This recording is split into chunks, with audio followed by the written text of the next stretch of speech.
Assalamualaikum warahmatullahi wabarakatuh. Perkenalkan, nama saya Warwi Triani. NIM saya itu P31240666.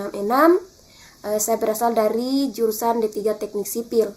Di sini saya akan mempresentasikan PPT saya, yaitu yang berjudul Geografi dan Geopolitik Maritim Indonesia. Yaitu kita masuk saja ke materinya. Yang pertama, latar belakangnya. Yaitu yang pertama, Indonesia adalah negara kepulauan terbesar di dunia, berjumlah 17.000 pulau. Yang kedua, letak strategis di antara dua samudra dan dua benua. Yang ketiga, potensi besar perikanan minyak gas, wisata bahari. Dan keempat, tantangan illegal fishing, konflik laut Cina Selatan, dan lain-lain. Dan berikutnya, yaitu rumusan masalahnya. Yang pertama, bagaimana geopolitik Indonesia dan kemaritiman internasional. Yang kedua, apa bentuk revitalisasi maritim Indonesia. Yang ketiga, faktor-faktor menuju poros maritim dunia, PMD. Yang keempat, peran dan tantangan sektor maritim. Dan berikutnya, tujuan penulisan yaitu menganalisis karakter geografis Indonesia ya dengan mengidentifikasi potensi dan tantangan maritim. Ketiga itu menjelaskan peran geopolitik maritim dalam pertahanan dan diplomasi.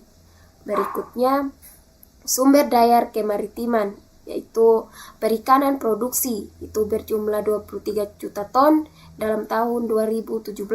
Kedua, ekspor utama AS Jepang ASEAN. Yang ketiga, migas cadangan besar anggota OPEC. Yang keempat, pariwisata 10 Bali Bahari. Berikutnya, konektivitas maritim. Yang pertama, program tol laut, distribusi logistik nasional. Yang kedua, 24 pelabuhan strategis. Ketiga, infrastruktur pelabuhan, yaitu efisiensi ekonomi.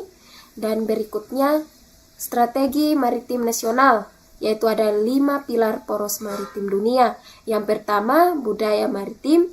Yang kedua, ekonomi maritim. Yang ketiga, konektivitas maritim. Yang keempat, diplomasi maritim. Kelima, keamanan maritim. Dan berikutnya yaitu alki dan posisi strategisnya. Yang pertama, alki 1, 2, 3 sama dengan jalur utama perdagangan global. Yang kedua, risikonya itu pencurian ikan, penyelundupan konflik wilayah. Yang ketiga, perlu penguatan hukum dan militer laut. Yang berikutnya itu Indonesia dan kekuatan global. Yang pertama itu dengan letak strategisnya, perhatian negara budidaya, yang kedua saingan pengaruh AS, Cina dan India, perlu diplomasi dan kebijakan cerdas. Yang berikutnya itu revitalisasi maritim. Yang pertama, reorientasi dari darat ke laut. Yang kedua, peran sejarah Majapahit Sriwijaya.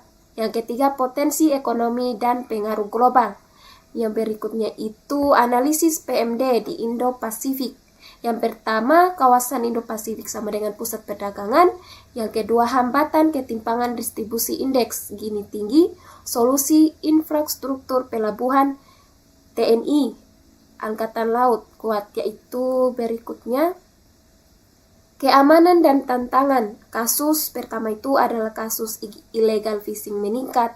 Yang kedua, lemahnya pengawasan maritim. Yang ketiga, perlunya ahli teknologi dan penguatan TNI Angkatan Laut.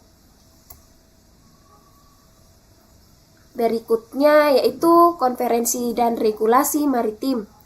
Yang pertama itu Deklarasi Juanda tahun 1957. Yang kedua itu UNCLOS 1 sampai 3 Dasar Hukum Laut Internasional.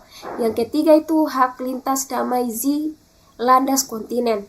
Dan berikutnya itu Organisasi Maritim Dunia, yaitu ada AIMO, SOLAS, STCW, MARPOL, COLREG, dan MLC. Tujuannya itu sebagai keselamatan, pelatihan, lingkungan, dan hak pelaut. Yaitu sebagai berikutnya lagi kesimpulannya. Pertama itu, laut adalah masa depan bagi Indonesia. Dan kedua, geopolitik maritim sebagai alat diplomasi dan pertahanan keamanan laut. Ketiga itu perlu strategi nasional lintas sektor. Dan berikutnya saya mempunyai sarannya itu Pertama, perkuat industri kapal dan pelabuhan. Yang kedua, tingkatkan sumber daya manusia dan diplomasi maritim.